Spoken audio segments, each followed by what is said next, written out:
What is going on, everybody? Welcome back to Sideline Summit. I'm Antonio Perez, joined as always by Danny Cole, DC, UPenn's finest, and Chris Coacher, CB Coacher Boy. We have another great episode for you guys today. We are going to be going over basically the rest of NFL free agency that we didn't hit last week, and then we are going to be talking about some NBA play-in teams that could cause some real trouble in this year's playoffs, depending on the matchups, because that's what playoff basketball is. Matchups, styles make fights. So we'll be going over that. But before we get into any of that, of course, we got to start with Summit's Plummets, and we'll just go right to Danny for that. Yeah, I think my Summit of the week is that the Steelers got Justin Fields, man. Gotta be. Omar Khan is finally leaving this old Steeler way in the past and making trades. He's being active. The Steelers used to sit tight, re-sign their free agent guys, say we're going to develop better than you are, and that's not the way anymore. You can't do that in the NFL. Omar Khan, Kevin Colbert left, and Khan took over, and he's got a great nickname. You call him the Con Artist for a reason. He said he's scamming you.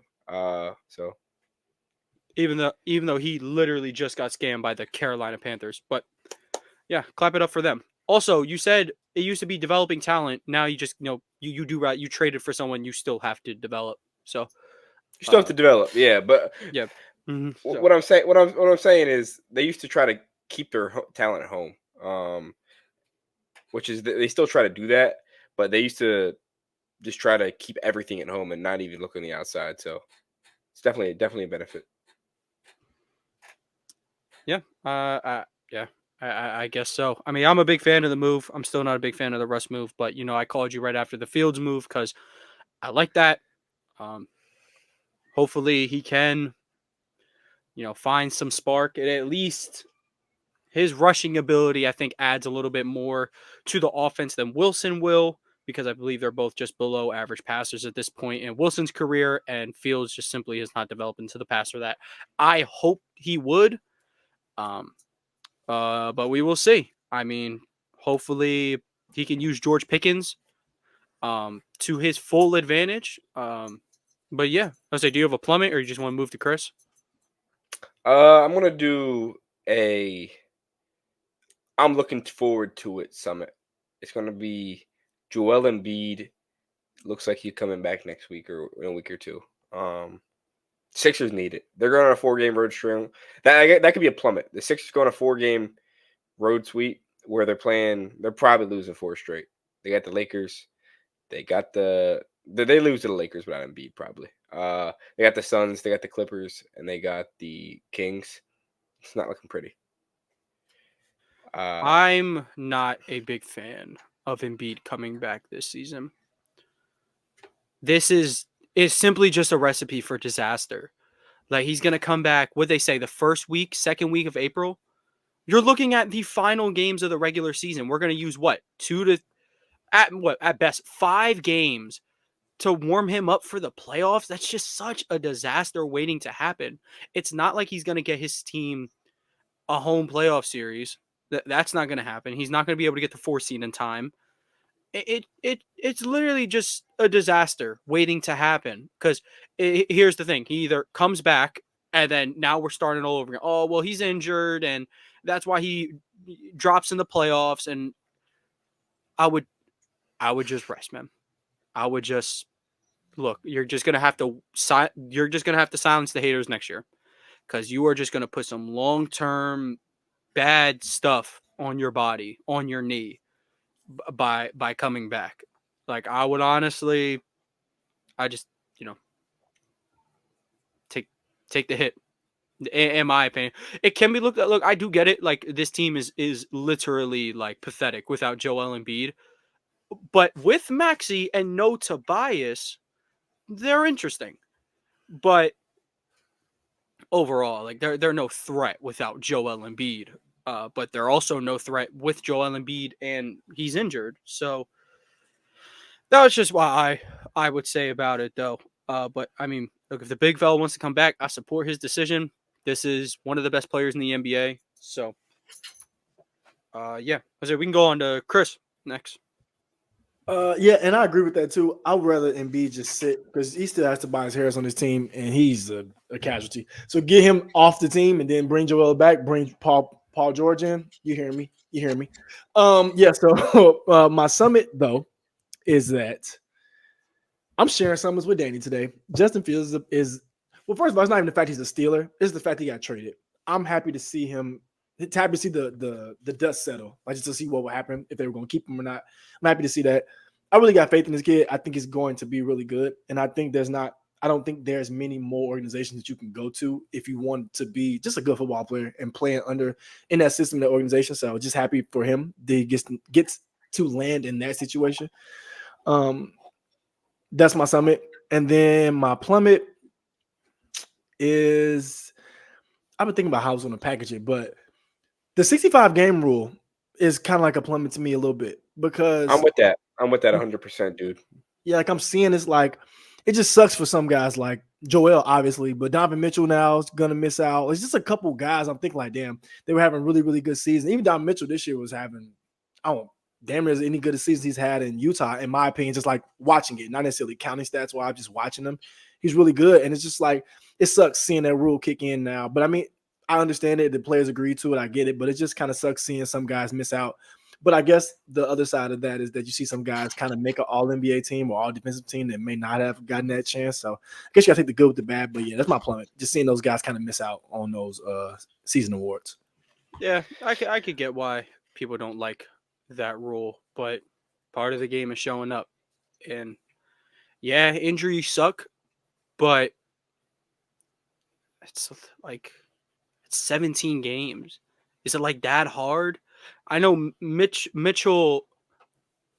I don't necessarily know what his injuries were, It but was a knee injury at first. It was some. I know the first one he missed 8 games for. It was knee swelling, and it just wouldn't go down. They said like it just said it wouldn't go down. yeah, So that there is like a threshold. Like if you said it, let's say you miss like 62 games, like you can appeal, and then you make it. So, I mean, I get it kind that. of just like it's you have 17 games, literally just playing the games you're going to sit out. Like that is what I would say. I don't know. I'm not like for or against the rule. Like if they got rid of it tomorrow, I wouldn't care. But like, look, while it sits here, like I get why it's here. You know. Um. So yeah. But I guess if I had to pick a Summit is definitely the new LeBron James JJ Redick podcast. I'm not gonna say I'm the greatest X's and O's guy when it comes to basketball. Like I know a little bit, but I think this is the opportunity. Like a lot of people are like, "Oh, this ain't for the casuals." I'm like, stop being weird. Like this is how casuals become ball knowers. Like like you're trying to gatekeep basketball. That's so weird. You'll forever be weirder to me than a casual if you try to gatekeep knowledge of the game. Like that's so corny. Like that was just I knew that was gonna happen, and I completely hate it. It's like, oh, this is not for the casuals. They're one of the first things JJ Redick says in the intro. He's like, "We're teaching the game." Yeah. Would you want to go into the podcast and just not learn anything? Oh yeah, I know everything that LeBron and JJ already does. Two guys with 15 plus year NBA careers.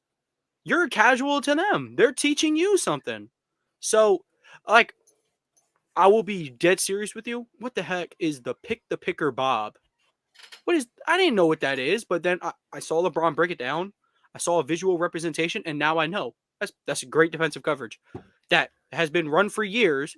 And not saying that like LeBron just came up with it. He's probably been sitting on this for a very long time. It's probably 21 years of basketball knowledge shoved up there that he hasn't got to talk about. So I don't know. Cornballs trying to gatekeep basketball is not cool. Basketball is for everybody. Everybody should be able to learn the game. But overall, this is a summit. This is going to be great. It's really going to be great. And you know, LeBron pushed the Tatum agenda today, so we're All with right, that for sure. For sure. you're doing a dribble handoff. Would you rather give it to LeBron or JJ Redick? Danny, I'm throwing a pass. Do I want to give it to Jerry Rice or Willie Snead the fourth? Man, JJ Redick was him with the dribble handoffs. You know he was really Oh, efficient. I'll run the JJ Redick handoff for sure. I'm giving it to JJ Redick, not LeBron. I 100%. am. 100%. Chris, I'm with you, dog. Let's move on. Only, This is the greatest basketball player who has ever lived. I'm just gonna put the ball in his hand, dog. But look, this is where I'm coming from. This is where I'm coming from. A dribble handoff is who's more dangerous on that in today? A dribble handoff. Is it Redick or LeBron? Or LeBron James with the ball in his hand. I think we're like LeBron James with the ball in his hand. Like that's it. I see. Danny, stop trying to push this white people agenda. No, I see you coming. Chris knows what I'm talking about. No, I see where Danny's coming from, but I see where Tone come from too. Like you kind of want Brown with the ball. This is LeBron James. With the ball. I get it. I'm just gonna give the ball to LeBron James. I'm not like JJ Redick. I'm pretty sure on like dribble handoffs. I don't know what he shoots on his career, but I think he's a 41% career shooter. LeBron's just gonna get the ball and 100% of the time make a good play. So fuck out of here. Fuck you, Danny. You bitch. You bitch. Fuck you. All right. Well, I don't think I really have a plummet besides the anti-Jason Tatum agenda, but that's pretty much it on this fine Tuesday afternoon. We can move on to grading more NFL free agency moves, as of course it did not stop last week. We got just the tip of the iceberg last week. There's a bunch of moves since. Let's go back to essentially where we started last week with the Steelers quarterback room.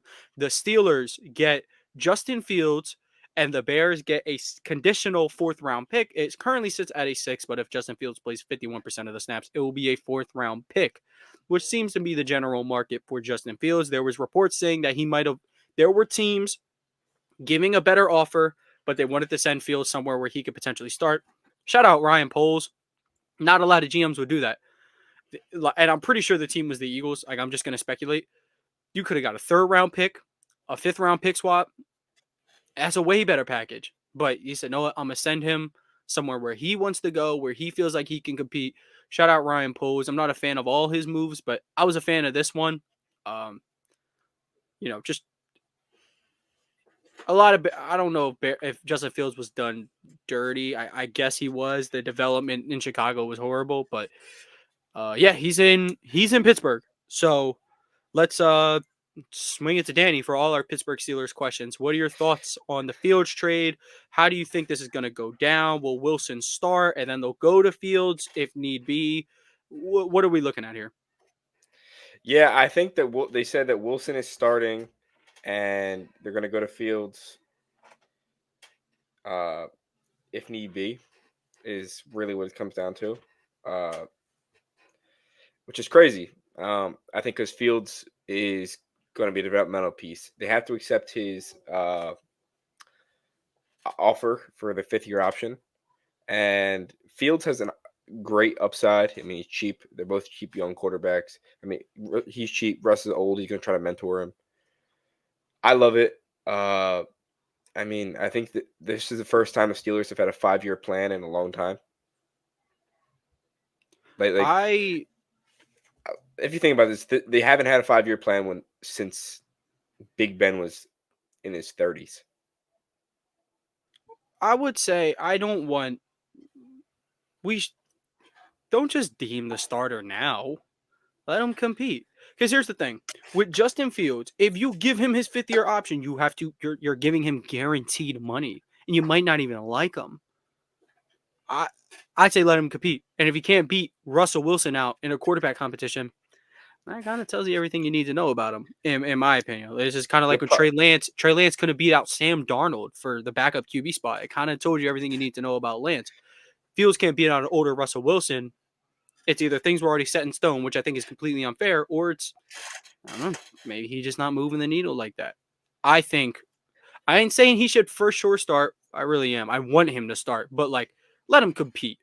That's what I would say. I think Wilson is a professional. He would be open to competing. He seems to. He already tweeted out, "Welcome to Pittsburgh, to Fields." One thing about Russell Wilson, he's going to be super respectful guy. He's going to look out for others, whether it's initially his problem or not. But, yeah, I would say I'm just not down with sit him for a year, dude. He's like 25. He doesn't need to sit. He needs to just play better, in my opinion. But it's a good situation over there.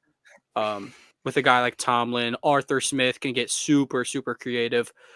But I would say we just talked to the Steelers fan, so let's swing it to Chris, who's the Justin Fields guy.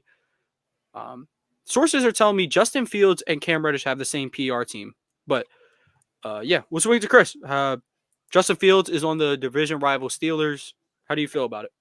Yes, and that marketing team is the Clutch Black Vans, aka me, for Cam Reddish and Justin Fields. But yeah, I like it, man, and I hate it for the Ravens. Nah, JK. I think it's really cool though. I think it's a cool place for him to land, just because the Steelers are known for just being a good organization, in my opinion. And I think Mike Tomlin's one of the best coaches in the NFL, has been for a while now. And I think if it's any situation Justin Fields can go to that's not named Atlanta, it was Pittsburgh. That makes the most sense. And I like the fact that he's with Russell Wilson, a guy who was very mobile. I mean, he has some mobility left, not a lot, but he has some. He can at least teach him how to slide. At the very least, teach him how to slide. He can at least teach him like some of the small nuances of running that can just add to what Justin Fields already does best. And I think that just quarterback development over there. I mean, you haven't seen it with. I mean, in my opinion, I think Pickett got better until he replaced it, whatever the case may be. But just in my opinion, I think Justin Fields just has a chance. I think he has a chance to be great. And I think it's cool that Ryan Poles, like you said, sent him to where he wanted to go instead of taking another package. So if I had to grade it, I would say it's a B move for both.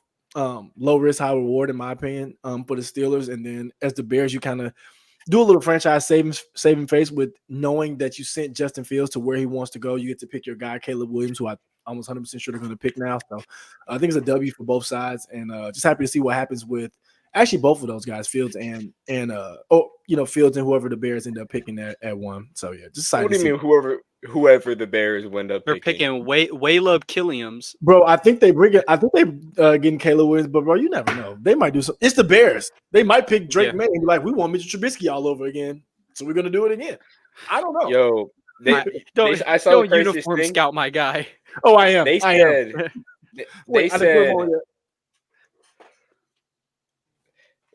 said that Mitch Trubisky is got to be mad as shit. Justin Fields took his job twice. Yeah, in a way, I guess he did. Backup quarterback for the Steelers, and then starting Bears quarterback. Yeah. And Bears fans will say, well, they both got developed badly. Well, why did Mitchell Trubisky play better than Justin Fields in a Bears uniform? I'm not sure. But I don't know. They Khalil Mack on the team. That's different times. Oh, yeah, because Trubisky's throwing to Khalil Mack. What do you think I'm comparing here? Wins and losses? Maybe. No, I'm not. You know me. You know I'm not. You're comparing vibes. Number one might be Jaden Daniels. Dude, there's not a lot of quarterbacks who beat Fields when it comes to vibes. I'm not talking about vibes, dude. Fields has great vibes, but no. But for Chicago, I've never seen Bears fans are so funny. They're the only look. Why are they so? They're reaching Giants fans territory. Why are you so obsessed with an average, at best, average quarterback? At least with the Giants, it's like you had no clue what they were gonna do. Like it's just all right. They're obsessed with Daniel Jones, who was at best average in 2022. But Caleb Williams is on the way. And now they know this. And it's like, all right, Caleb Williams, no excuses. You need to do this, and that in your rookie year. I'm like, hold up. Y'all want him to do this because you're mad that Fields left. If the quarterback before me never threw for 3,000 yards, hop off his dick. Like, hop off. Here's my thing. I do expect them to make the playoffs. 100%. That's a great receiving core. Defense got it together. They're upgrading at quarterback. Yeah, they should make the playoffs. But they're saying it in the tone that, like, oh, Fields would have 100% got us to the playoffs and did this and did that. But he hasn't done anything. So that's just my thing. It's like I've never there's part of a fan base that like just wants him to fail. Why would you want that? He's your quarterback. Why would you ever want that? That was like old Eagles fans who were rooting for Jalen Hurts to be bad. Why would you ever want that? At the end of the day, are you a Bears fan or are you a Justin Fields fan? You start to weed them out for sure. But we could talk about. I don't know what other moves. Just big moves. I mean, Eagles got Kenny Pickett. We don't really got to talk about that. It was a horrible move by Howie Roseman. Danny and Tone link up. Kenny Pickett is an Eagle now. Fly, Eagles, fly. Fly, Pickett, fly. Yeah. No, I'm good. We gave up a 3rd round pick for Kenny Pickett, so I'm not very happy about that. But he's not going to play. God forbid. So I don't know that. You did not give a 3rd round pick. You moved back 20 picks in the draft. Oh damn! Yeah, I didn't really know what the conversation was for we that. did. It's the 98th overall pick. Yeah, but we gave you our 4th round pick, which is like 20 picks back. I mean, so we gave up a 3rd round pick. But you got a 4th round pick back. It's not how things work. Yeah, you're a fucking moron. That's exactly how things work. We gave up a 3rd round pick. What the fuck aren't you understanding? Not getting nothing back. You're not giving it up. You're getting something back. Too. Oh my god. Yes, we are. That pick belongs to you now. Do you know how a trade works, you fucking idiot? Yes, I know how it works. Okay then. So we gave up a 3rd round pick. It is yours now. That belongs to the Pittsburgh Steelers. And in return, we got a 4th round pick. And we got Kenny Pickett. That's how the trade works. And you also get 2 7ths. 2 7ths on top of it. We give up 2 7ths, a 3rd round pick for Kenneth Pickett. Yeah, it's crazy. That's an F trade. Bad move, Cowie. Yeah, it's almost as bad as the Wilson deal. It might be worse. It's not. We're contenders and we're a good football team, and you're not. So, yeah, there's that. I guess Let's talk more about my glorious team. Actually, let's talk about C.J. Gardner-Johnson. Contenders can make bad moves. They can. There's several moves that Howie's made this offseason that I don't like, but y'all aren't good. So you making more bad moves is funny. No, it's not a bad move though. C.J. Gardner-Johnson. I gave this one a B initially. Did have obviously missed a big portion of last year with the pec tear. Even when he was in Philly 2 years ago, I believe he had a hand injury, I think it was. But he did come back when he was on the field. He was super vital. Got him for less than what he wanted 2 years ago, which is awesome. Or less than what he wanted a year ago, which is awesome. And his versatility is going to be huge for Philadelphia, depending on what they want to do. I think when he was initially signed for, they say we signed cornerback C.J. Gardner-Johnson. His versatility, him being able to play in the box, play in the corner, and be able to play deep with Reed Blankenship, I think that's going to be huge for this team. I would probably say the single most important signing for the Eagles so far. I know Bryce Huff is a phenomenal player. He's just scratching the surface. Shout out to him. But I think we're already pretty deep at pass rushing. And Gardner-Johnson helps fill out a very, very, very questionable secondary, especially with Sidney Brown is going to miss the season, most likely. It's a shame with the torn ACL. But, with new medicine, I don't want to count him out just yet, but I will assume he's not going to be playing for a good portion of this year. That's at least my thoughts on that. I gave it a B. Not too high. I know there's injury risk, but I do know we got him at a cheaper price than originally asked for, and he wants to be here, which is great because there was a lot of chit chat between him and fans, but you always got to take back that toxic ex at least once. So, in my humble opinion. Yeah, Danny, I'll swing it over to you. You're a big fan of Johnson. Just what are your thoughts? What's your grade?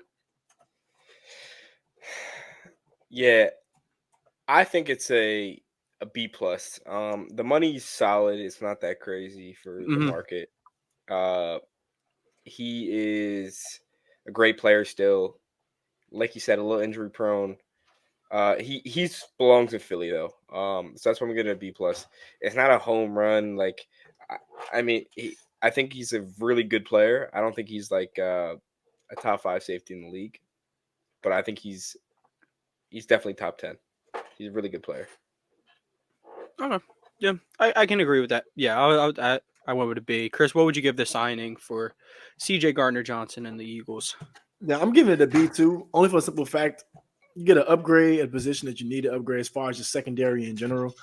You bring a guy who's already familiar enough with the city, with the with the team and everything. So I think it's a B. I think it's just like I said, you fill a hole that you needed with a good player. Like it's not just like you plug and play the guy. You filled it with a good guy, like a good player too. So yeah, I think it's a B. Pretty good. Okay. I just saw a tweet. It says Justin Fields' market value is $285 million over 6 years, which would be one of the largest contracts in the NFL. Is I that don't his know market? where. Is that his market value, or is that just like supposed to be the next big quarterback signing? Because I don't think he's due for that. To be quite honest, That's his I don't market even know if value. he's due for an extension. So, So he has a 5th-year option that the Steelers have to accept by middle May, I think. I hate that. Specifically for the Steelers, is because you don't even know what you're getting. Like, of course, there's film, but like you don't even know how he's gonna work out for you. So then you just gotta be like, all right, I guess we either decline it, and he doesn't play that much this year, and then we actually have to give him a real contract, or you accept it. He plays this year for you. He's bad, and then it's like, oh, we got all this guaranteed money on our hands. It's confused. That's what I'm saying. Just play him. Like, don't give him the option. Play him though, and it's kind of like a prove it deal to finish off his rookie contract. If he's good, give him the money. If he's not that good, don't sign him. It's it's a nice little 1-year rental because there's at least a chance that he gets better. We can go back to Chicago real quick though. The Chicago Bears get Keenan Allen for a 4th-round pick that's going to Los Angeles. Chargers kind of just had to do it. He didn't want to take a pay cut. You really had to get, back under that bar. Like, I get it. I understand it. And then for Chicago, you get probably the best zone receiver in the NFL. Like, his numbers against zone are absolutely ridiculous. He's not this most athletic receiver. He's going to try to sit in passing lanes and, just sit between the zones. DJ Moore, one of the best man-to-man wide receivers in the league. They're going to complement each other perfectly. You're going to have Cole Kmet, who's a great pass-catching tight end. They almost remind me of like a pseudo Philadelphia Eagles in a way. But except with the Eagles, both of their guys are just monstrous against man coverage. And I think Devontae Smith's a little bit better than Keenan Allen at this point in their careers. But I like what they're building over there. I think Keenan Allen's built to be a perfect wide receiver too. Especially for a guy like Caleb Williams, who had to play out of structure so much last year that it made people question, can he read the defense? Yeah, he can, but there's plenty of film, especially in this year, with the bad offensive line, with, I'm not even going to say bad weapons, just super questionable play calling and schemes. He found his hitches. He found his stick routes. Keenan Allen's going to be perfect for that. So I would say I would give this trade for Chicago, I think I give it a B plus. There's injury concern there, but I mean, this is setting up Caleb Williams to have like a monster rookie season. So I love it. I'll go to Chris first this time. So yeah, what are we thinking for this one for Chicago? A plus for me. And there's a reason why. Even though, like you said, Keenan Allen's a little bit older, I get that. But at the same time, if you want to set up a rookie quarterback in Caleb Williams for success, the way you do it is just give him weapons, proven weapons, and veterans never hurts. Like DJ Moore, Keenan Allen, they've been around. Not just Swift, like they know.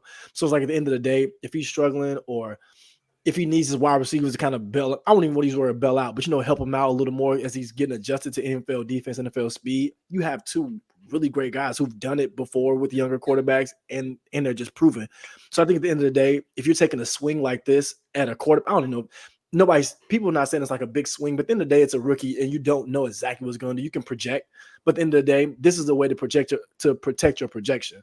You get him the most help that you possibly can to where it's damn near impossible to fail first year. So I like what the Bears did. I like how they're building a real offense around this kid. Because like I said, if you're going to go all in, they're doing it. And I can appreciate that and respect the fact that they're doing it. So I'm giving it A plus. Yeah, the thing about the Bears, dog, they made a great move. But what people are going to forget is the Chargers have no weapons left. So this move is very concerning. And when it comes to what the Chargers are doing, it's, I don't know what the direction is. Except my goal, Josh Well, Palmer. it's clear. It's clear what their direction is. They got to save money. Look, it's never a good move to get rid of one of your franchise greats, like probably the greatest receiver in Chargers history. Not including Antonio Gates, he's a tight end, but this is an all-time Charger. Like, man, I remember watching Keenan Allen get drafted. I remember me and Jacob geeking over it because it's like, oh, his name's Keenan Allen, and Jacob's name was like Jacob Allen Keen, where we were geeking over it. I grew up watching this dude, but like you got to part ways and stuff. Like Herbert's more important, and you got to get the money to invest in other places. Now, luckily for the Chargers, they're in prime position to get one of the top 3 receivers in this year's draft. To get Rome, to get Neighbors. Doubt they'll get Harrison Jr., but it's possible. I would really like Rome specifically with the Chargers. I think Herbert had a great connection with Mike Williams, and I think Rome is like a Mike Williams prototype. Maybe even a little more polished coming out of Washington in comparison to Mike Williams coming out of Clemson. But I do get what you're saying, though. It's like, damn, like, what are you cooking? But it's like, I understand, though. Like, you got to take a step backwards to take a step forward, I guess. And you got to things are going to get worse before they get better. And when you have Justin Herbert, I'm going to be honest, you can throw anybody out there. So it's just a matter of getting that defense together. Well, yes. It's like it's yes. The Chargers are a good offense if Justin Herbert is out there, and Austin Eckler is not on the football field. Yeah, Austin Eckler's ass. So they just got to draft. Like, I guess maybe they see the upcoming receiver draft and they're like, damn, there's like 8 guys we could draft that we like. Let's just get rid of all the old money guys. Yeah, draft a couple. Here's another thought process. They could go with a guy like Neighbors round 1. Hey, later in the draft, let's get Leggett. Or we can get Rome later in the draft. If Xavier Worthy somehow falls to us, man, we got 2 stud receivers right out the gate. We got a young quarterback. We can all build together. I think, especially a guy like Worthy, with Fields, the way he wants to throw the ball deep, him and Worthy and Palmer just absolutely stretching the defense out. That could be fun. But again, a lot of this money making, like, you just got to build the defense. This is a very bad defense. It's like dude, they were like what the Eagles were last year in the playoffs, but like all year round. Worse. Like worse and all year. Less talented, right? Like the Eagles had talent, but they couldn't tackle and they were playing soft. The Chargers had no talent and couldn't tackle and were playing soft. Yeah, like Derwin James. It's still really, really good. Just hard to stay on the field. Same thing with Bosa and Mac. Just hard to stay on the field. Mac had a pretty good. I know I called Mac season fake. Mac is Max Fugazi, bro. Nah, it's not. I'm here to inform that it's not entirely Fugazi. It is a little bit though. He's definitely not as good as like 16 sacks would say, but he's still pretty good. Someone you want on your team for sure. Well, we can move on to the Jets. Speaking of the Chargers, Mike Williams is now a Jet as of literally just before this recording, and they also pick up Tyron Smith to help beef up that offensive line. Danny, if you want to speak on that. Yeah, Tyron Smith getting older. I really love him though. They got 2 veteran presences that are going to help the Jets become what they want to do with Rodgers. Now at 5, maybe you trade back to 10, go get Brock Bowers. You rock out with Garrett Wilson, Mike Williams, Brock Bowers. That's an offense, dude. That's a legit offense. Who has the 5? Who is the 5th pick? I mean, not 5. What the Jets have? 7, 10, 12, something like that. I don't know what they have off the top of my head. Yeah, I don't think they have a top 10 pick. They might be 10, maybe. I don't know off the top of my head, but. Yeah, hold on. Let me. I'm gonna find the draft order real quick. They're at 10. They're at 10. Okay, yeah, they have the 10th pick. I mean, yeah, Brock Bowers will be there. They don't got to worry about that. Yeah, so I mean, Bowers. They could continue to beef up that offensive line if maybe Olt or the Penn State guy falls to them, which I doubt because, like, if the Giants can't get like any of the top receivers or they can't get JJ McCarthy, like I don't know what they're gonna do with that pick. I believe the Jets got Morgan Moses as well. I don't know if you know. I don't think they're going O-line. I think they're clear. They're either going defense or wide receiver. They also did pick up. They also picked up guard John Simpson. Some beef up. Yeah, another Ravens legend, JK. Stinks. Everybody's a Ravens legend. Everybody's a Ravens, Eagles, and Steelers legend. Yeah. Deshaun Elliott, OG Raven. He is Steeler now. Oh yeah, and Deshaun Elliott was my guy. That was my He guy. was nice. Yeah, that was my guy. I love that. I didn't know he played for the Dolphins last year. I thought he played for the Ravens last year. Dude, he played for the Dolphins, and then he also played for like the Lions. I must say, yeah, he was on a couple teams after us, and it's weird because like when he came, I was like, okay, he's got a little spunk, and then he's just gone. I was like, what the? He's good. He's really good. Where'd he go? Yeah. Well, as for the moves, yeah, I mean Tyron Smith, old, little injury prone, don't care. This is when healthy, one of the best tackles in football, if not the best. Definitely. Do you remember when? In my opinion, yeah, I remember the Cowboys had him at tackle. He got hurt, and the Cowboys' backup tackle came in and gave up 8 sacks in a game. Yeah, that sounds like Tyron Smith impact. And that's just what he got. And I think he's that good. Coming in, his health is of course vital, so I'm only going to give it a B. But protecting Rodgers, I cannot explain how important it's going to be, because he's old. He's going to be a 40-year-old coming off 20 Achilles and a vice president run. So his protection is key. Antonio Brown is right behind him, dog. He's doing his VP run. We're not talking about that sex offender on here. So, Mike Williams on the same thing. I'll say I'll give it a C+. The injury concerns are even higher for him, but I think he complements Garrett Wilson very well. Kind of like how Keenan Allen and DJ Moore mix. I think Williams and Garrett mix a little more, and they kind of are starting to round out that receiving room by having that move, because like if you have no one else to go to besides Garrett Wilson, you've seen the result, especially with quarterback play. But Williams is like a nice 50-50 guy, like Wilson. It's physically impossible to win all your reps. That's why you got the 50-50 guy. So, yeah, I like both moves. I know C+ doesn't scream like, oh, I like this move, but I promise you, it's just injury concern. I don't know. So, I would say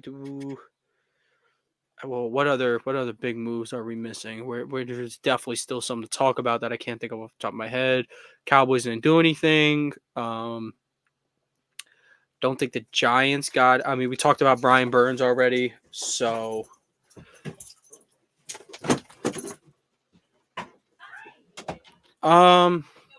Yeah, I would say I don't think there's any other moves that I want to talk about unless y'all got some. All right, yeah. Well, the Ravens did cut Odell. You can talk about notable cuts. Come on, man. No, the only other notable move is Hollywood Brown to the Chiefs. The Chiefs get a legit speed threat. Chris, I'll let you speak on that. You seem like you're really enthused. I'm a fan of Hollywood Brown enough. I mean, he had a couple of drops when he was on the Ravens that just made me hate him for like 2 months. But in all reality, the rich just get richer somehow, some fucking way every time. Like just every time you get Pat Mahomes another weapon. There's no. I'll stand on this until the day I die. There's no way Rashee Rice fell to the Chiefs, and they would just let him get Marquise Brown for absolutely nothing out of nowhere. So it's just, I think Marquise Brown can. He's only like 25, but kind of show like he's a legit receiver in this league with the greatest quarterback, top 3 of all time today. He has played. He has played for the greatest quarterbacks in the league. He's so he played with Kyler. He might have played for Hurts in college. He played with Hurts. Lamar, Kyler again. Now he's going to Mahomes. He's never had a bad quarterback. No excuses for Mickey Brown. No more excuses. He has to win a ring, or he's outside of my top 500 all time. Mickey Brown. He's probably not even top 500. There's so many football players, dude. He's AB's cousin. I think people forget that. No, I will say I knew that, but yeah. But you said notable moves. You said Odell. I'm like, dude, I'm not talking about Odell. Kim K's mistress. All right, man. But let's move on to NBA play-in nightmares. So teams that could just cause some ruckus for these upper seeds in the West. It's mainly rotating between the Kings, the Suns, the Mavericks are like the ones fighting for 6 through 8, And then the Warriors and Lakers are having the funniest 9 versus 10 battle of all time. Dude, It's they might lose. super They both funny. might lose it. They both might lose it. The Rockets are right like 4 games back right now. They're 3 games back. They're 3 games back. They're close. Disgusting. They're Disgusting, close. dog. But it's funny. It's so funny what's going on between Lakers and Warriors. And then over in the East, you have the Heat and the Sixers and Pacers are kind of fighting between that 6 through 8 spots, and then you have the Bulls and the Hawks sitting at 9 and 10, not really making much noise. But I mean, look, I think they're just kind of banking on in a 1-game scenario. Kobe White and DeMar DeRozan going hoop. So I look 1-game scenario. DeMar DeRozan can hoop. So yeah. But here's the thing though, yeah. like the Sixers. I know you're saying, oh, the Sixers shouldn't play Embiid.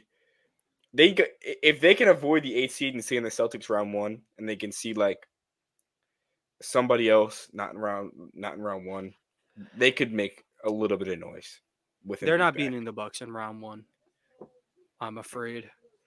I don't think they'd beat the Cavs either.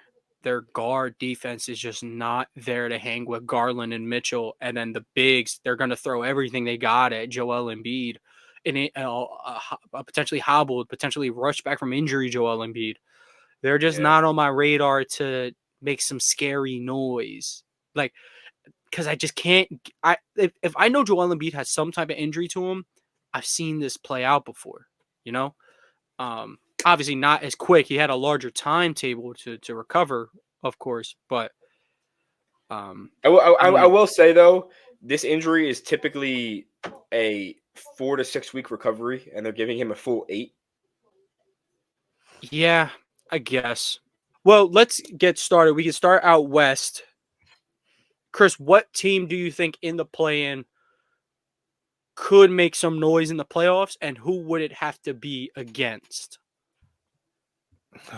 It pains me to even say this out of my mouth because of what I said about Steph last week. But yeah, I think I still think it's only the Lakers, honestly, in the play-in right now out west. And the reason I say that, it's a couple of young teams at the top that I think that they can give a little bit of trouble to, just off the strength of how they're built, just team and game wise. Like if the Lakers see the Thunder, they're gonna put Chet in hell. He's gonna have trouble. But not even AD, just not him, just consistent driving to the paint. Like Chet is still technically year 1. You know what I'm saying? Like he still has to get stronger, has to understand how to play without fouling, play with fouls. And a team like the Lakers are older, just more experienced. I think they can expose that a little bit and just put pressure on them at the rim to where they have to play Biyombo more or play Jalen Williams more. And I think that's not what you want to do. So I think they can give them trouble. The Timberwolves, and on the other side of that, the other team I think in the West that's in the play-in right now, the Warriors. I think everything I said, if the Warriors can get the Timberwolves in the first round, I think they have a chance. Only for a simple fact that without Towns or without the healthy Towns, without them being there, you just really have to play Gobert off the floor at the end of the day. And I'll take Gobert. If I'm the Warriors, I'll take Gobert's drop coverage against Steph Curry all day. And I'll I'll do my best with that. So I think they will be the two people that will give trouble to those teams. And then I think it's really it, because I think the Suns kind of self-explanatory, bro. If they're healthy, it's hell to pay for anybody, in my opinion, just to have to figure out how to beat them in 4 times 7 games. So yeah. I think with the Suns specifically, what Shaq say? What Shaq say? Shaq said, Rudy Gobert is getting paid that much money? Yeah, the He said defensive player of the year is getting paid that much money. Fucking hate Shaq. He's like, I could do that at age 42. Yeah, Shaq, you know what you could do? You could go keep sucking off Bol and die on that hill. He's so annoying. So I would say the thing with the Suns, I think a playoff setting would benefit them more than a regular season setting. Lineups cut down, and in the Suns are only 5 deep as it is, 4.5. But look, if there's a game you gotta, you only gotta play 6 guys, they'll do it. And I think that's where the playoff setting helps them out a lot. Like you said, like the Lakers and Warriors experience could be big problems for the Thunder and the Wolves. And that kind of stops there. It's just that's kind of just like the one of the only cons of being so successful so young is that you could just get a bad matchup based on experience. But like Nuggets aren't getting spooked by nobody. Clippers shouldn't be getting spooked by nobody if they're healthy.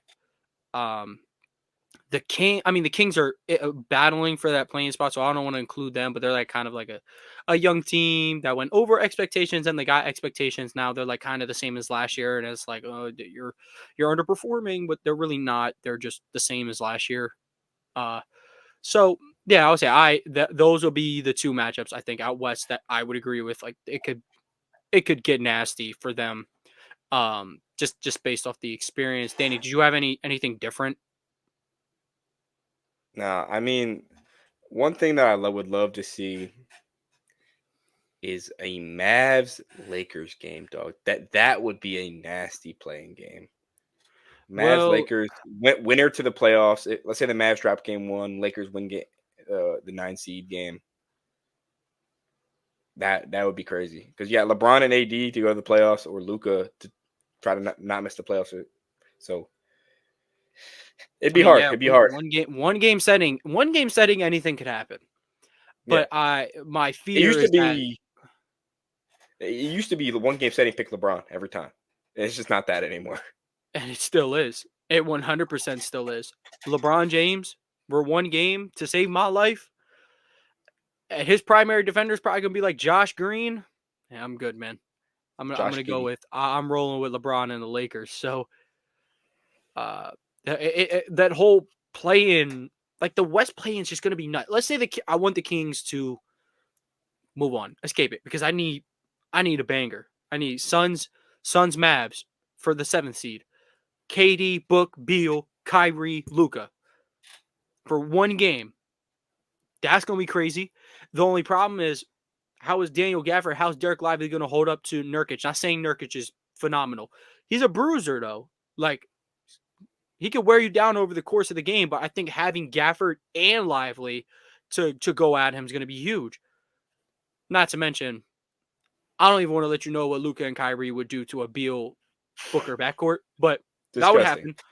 I think it kind of, because both teams, it's like the small forward position is questionable. For the Mavs, they start PJ at the 4, so they usually start Green at the 5 or the 3. They want to run a small lineup to probably match the intensity of the Suns. They still could stick with Green there. I know he's injured right now, I'm pretty sure, but you stick with Green there. Tim Hardaway can play there. And then as for the Suns, you're kind of small. Grayson Allen's in your starting lineup. He's a hell of a shooter, having a great season. But look, for one game, the stars are out. And then, not to mention, the 9-10 game has 2 top 10 players of all time in that game, Steph Curry versus LeBron and the Lakers. Every time they've played and been fully healthy, it's been absolutely great. So a one-game setting, LeBron versus Curry, I'm here for it. I'm going to take the Lakers. Shots down the stretch. Chris talked about it, I believe, 2 weeks ago. Like, it's the shots that the Lakers can create that the Warriors can't outside of Curry. It's tough, especially with the way D'Angelo Russell has been playing. When you're already going to have trouble guarding LeBron and AD. Now, when Curry's having trouble guarding D'Angelo Russell, that's supposed to be the easy guy, Third star Russell. Yeah, I would say, since you've said that, he's been on one, like, for real. So yeah, shout out to you for that one. I would say in a scenario like that, I think the Suns. Oh man. No, I would take the Mavericks in a game against the Suns. So they would go be the 7th seed. And then it would be Kevin Durant versus LeBron James for the 8th seed. Are you saying the NBA is rigged and the NBA wants ratings? Yeah, buddy. What league have you been watching? It's been like that since the dawn of time. They froze an envelope, dude. They're shaving points again? Oh my god. Someone call up Temple University. You need a point shaver? I got you. I'm gonna call up what's his name? Tim Donaghy. Come on. So Yeah, I'll say that's how things go out west. I mean, those are kind of like the only two threats to higher. Like, not like we know. Like, not saying the Mavericks and the Suns are not threats. Like, duh, they're threats. Whoever they're gonna play, you're getting hell. But like the Lakers and Warriors, despite their seasons, if they get matched up with one of these young teams, they can cause trouble. No, I don't know if I would say that they would win. But yeah, I mean these teams just have limited playoff experience. So we can move out to the East. We start with Danny. What team that if they get into the dance could cause some trouble, and who would it have to be against? I mean, I'm thinking Miami Heat, Boston Celtics round 1. That would be wrong. That's the worst scenario for the Celtics, dog. I mean, they dominate every team in the NBA except for the Miami Heat. And if they were to drop 3-0 game against them 1, this year. the playoffs are a different story. 3-1 in their last 4 games in the playoffs. That's the last 4. The But no, most I mean, recent basketball. I see it as a bad matchup. Another team I don't really like. Okay, what's a bad matchup to you? A bad matchup is when this team has significant advantages over the other. That's a bad matchup. Name one thing Miami does better than Boston. Nothing. The power of Okay friendship. then. Okay then. Like what are we doing? The Celtics are the last team you should be trying to be picking on. Like, and here's the thing: we're sitting here acting like Miami just steamrolls Boston every time they see him in the playoffs. Nah, It's been a that's game close. 7 Yeah. series, a game 7 series, and a game 6 series in the bubble. This is a much closer matchup than people like to think it is. And to be quite honest, both teams have crazy what if. What if Tatum doesn't roll his ankle? What if Jimmy doesn't settle for 3 2 years ago? One team could be 3-0. The Heat could be 3-0 against them. The Celtics could be 2-1 against them. So that's just my thing. I think when I say bad matchups, this team has to have a significant advantage over the other. That's what I mean when I say bad matchup.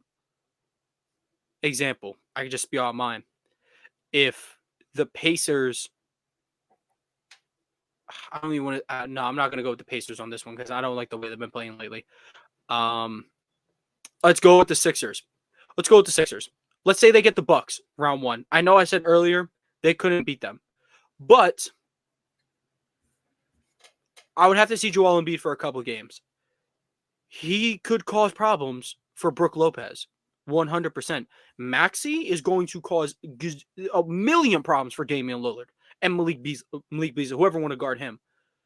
In that aspect, I think Philly has an advantage offensively at the guard position and offensively at the center position. But I would say the Bucks will win the series because they have the best player in the series, in my opinion. They got Damian Lillard, ton of playoff experience, championship pedigree with guys like Bobby Portis, Brook Lopez, Malik Beasley, tons of playoff experience. And overall, I am banking on Joel Embiid for this bad matchup to be true. So I guess I got to wait for the big fella to be back. But if he is back, they have some issues that they could cause the Bucks. So that would be 100%. mine. Yeah. Chris, what bad matchup are we looking at in your eyes in the East? This might sound weird, but I'll say if the Bulls could somehow get, well, they're 9 right now, right? Yeah, they're 9. They're 9, yes. Hawks are 10. If they could somehow match up the Bucks, I think that gives them the most issue. And I have a couple reasons why. If the Bulls decide to go big as they've done, like, go Drummond and Vucevic, like when they played the Cavs and shit like that, if you put Drummond on the floor, you at least got 6 fouls from jump that you can use on Giannis. And it's the playoffs, so you really got like 9, And then at the end of the day, you have a proven playoff scorer in DeMar DeRozan. Kobe White, who I think should be most improved player this year. Very great season, very good player. You have defenders in Caruso. You have a stretch big like the Bucks have in Brook Lopez. I think it just makes for an interesting matchup. Again, not saying they're gonna win, but I think Bulls Bucks would be. I could see it being a 6-7 game series, or at least a hard fought 5 or 6 game, just because of Dame's got a guard, Beasley's got a guard. You have to have some type of wing defender in the game so that takes some shooting off the court. You're gonna have to play Crowder more. You're gonna probably have to play Connaughton because you're dealing with DeRozan and stuff like that. So I think this makes for an interesting matchup. And again, I'm banking on that 2 big lineup with Drummond. And then the Bulls have proven, and this is so random, they have proven random role players to where in the playoff series where you need random role players to do it. Torrey Craig's done it before on the Nuggets. He's done it before in places. Not saying I would bank on him giving me 20 points, nothing crazy like that. But just having guys who aren't scared of the moment, I think that makes for an interesting matchup. And I think Io would be a wild card for that, because he's been playing really good the last couple of weeks with Levine out, and him and Kobe White kind of handling like the ball handling and the playmaking in the backcourt, with Caruso just kind of being able to damn near float and just become a spot up shooter out of nowhere for the Bulls. So I think this makes for an interesting matchup just for how the Bucks will have to maybe adjust to it. I'm super interested on Caruso guarding Lillard in that one. There you go. Lillard had to get guarded by Drew Holiday. Of course, it wasn't like a complete solo effort like everyone makes it out to be. There was help defense and all that, but like Caruso doesn't have the offensive responsibilities that Drew Holiday did back in that series. So he's not worried about the scoring aspect, playing off Rondo. Like Caruso's job is to lock your ass up and hit a 3 here and there. He averages like 7 points. Like it's really all about defense with Caruso. I think that would be interesting. Could they get a game? Would I bet on them getting a game? Probably not. But like we're talking 4 hard-fought games that the Bucks would have to win. I could see that happening. And again, the thing with Drummond and fouling, getting Giannis to the line. Now, one of those games that will kill him. Giannis be having games where he go like 15 for 15 from the line. Super rare, but it happens. And we got to remember this, Tone. Don't forget, the Bucks are coached by Glenn Rivers, so anything is possible. Yeah, they can go up 3-1, and they can go up 3-0, be up 30 points in the fourth quarter for around losing the next 4 games. Who knows? It is Glenn Rivers. That would be another one of mine. Oh, go ahead, Danny. Are you sure they're coached by Doc Rivers? Well, he's there. He's there. I don't know if he's coaching. He certainly dresses up for the game. He's certainly present in the game, in the building. So I don't know if they're coached I would say the Heat would be a bigger issue for Milwaukee than Boston. We've seen it happen multiple times, yeah. Not because of players on the court, but because Eric Spoelstra will run laps around Glenn Rivers, especially in a playoff series. I've seen this movie before several times. Are you ready for the Rockets Celtics in the NBA Finals? Ime versus Mazzulla. Yeah, Joe would murk Azula. Or Joe would murk Udoka in a playoff series.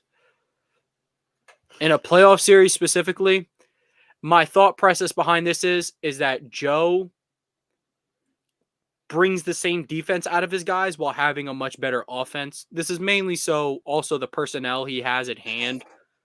When one team's best player is Fred VanVleet.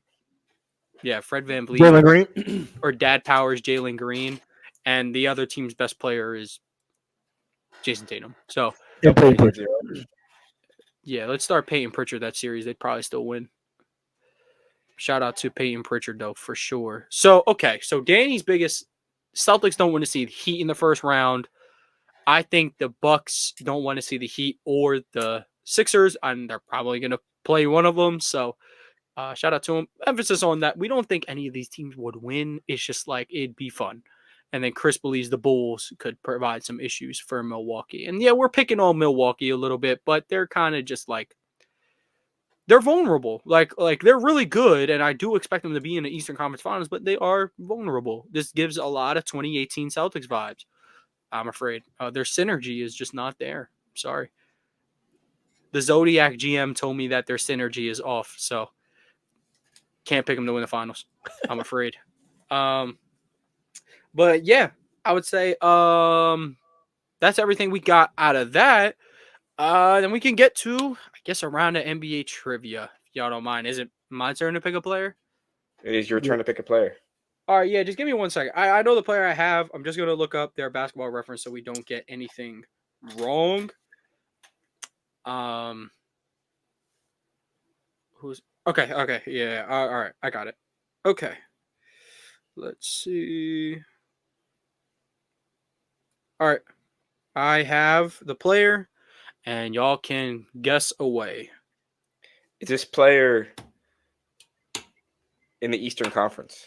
Yes. Yep. He plays in the East.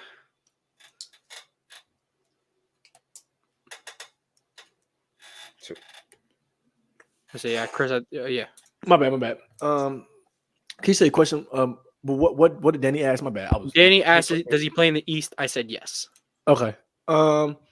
Is he on a top 5 seed in the East? No. Okay. is he on a playoff, including play-in team in the East? Yes. So he's on a 6 through 10 seed, Chris, in the East. Yeah. Okay. Is this player on the Indiana Pacers? No. Okay. Is this player on the Miami Heat? No. Okay. Is this player on the Hawks? No. I had a feeling. By process of elimination, he is on a team. Yeah, he's on a team in the association. Is he a Sixer? That's your only team left, so yeah. Nah, the Bulls are also left, no? Yeah, I was gonna say the Bulls next too. Whatever. Who's thinking about the Bulls? Okay. Is this player 30 years or under as far as age? He is. No, he's not younger. He's not he's 30 over or 30? younger. Oh, he's over Yeah. 30? Okay. Yeah.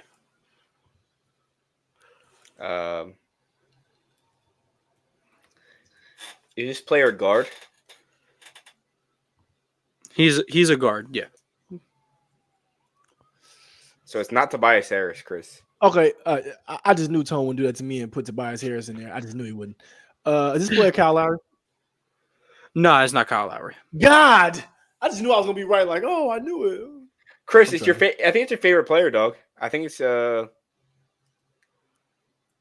favorite Sixer. Is it DeAnthony Melton? No. I don't think DeAnthony Melton is 30. Oh, you say he's under 30, right?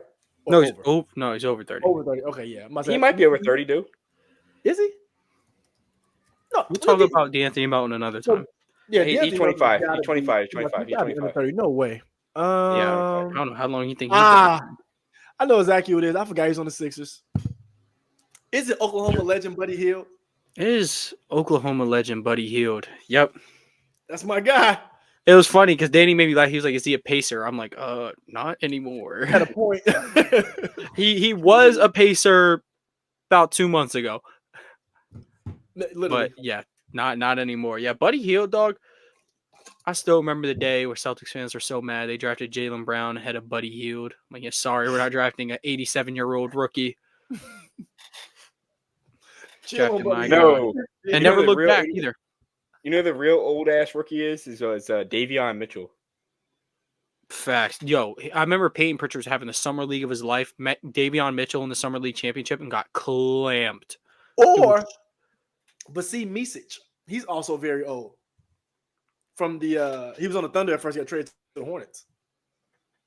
You don't even know who he is. He's so random. He's old too. I think he's old. He looks old. Buddy Hield, 31. Bro, he's 31. He's only in like his 8th year. Yeah, I think when he came out of Oklahoma, he was like 24. Devin Booker in his 8th year was like 26. Literally. I'm pretty sure he's in his 8th year now. Yeah. I think Buddy Hield came out at 24. I want to say he was 24 when he came out. I know he's a senior. I want to say he was 24 or 23. 24 is old for a senior, dude. Yeah. Like, you know, from the Bahamas, I think he came over like a year or so late or some crap like that. Like I remember seeing that. So I just remember Buddy Hield though. Dude should have just went to the league. He's ridiculous. But y'all got anything to say before we get on out of here? Buddy Hield, the Ben Simmons trade legend. Dude, Buddy Hield, shout out to him. He's in every draft. He's in every trade simulator known to man. Literally. All right. Well, a lot of being said, thank you guys for tuning in. If you're watching this on YouTube, make sure you like, subscribe, and comment on the episode. Just comment down below your favorite part, what you thought about any of the moves that we discussed. If you're listening to this on audio platforms, please download the episode. Make sure you follow us. Leave us a 5-star rating as well. From AP New Freezer, Culture by Migos, and DC Comics. Thank you guys for tuning in, and we'll catch you guys next week.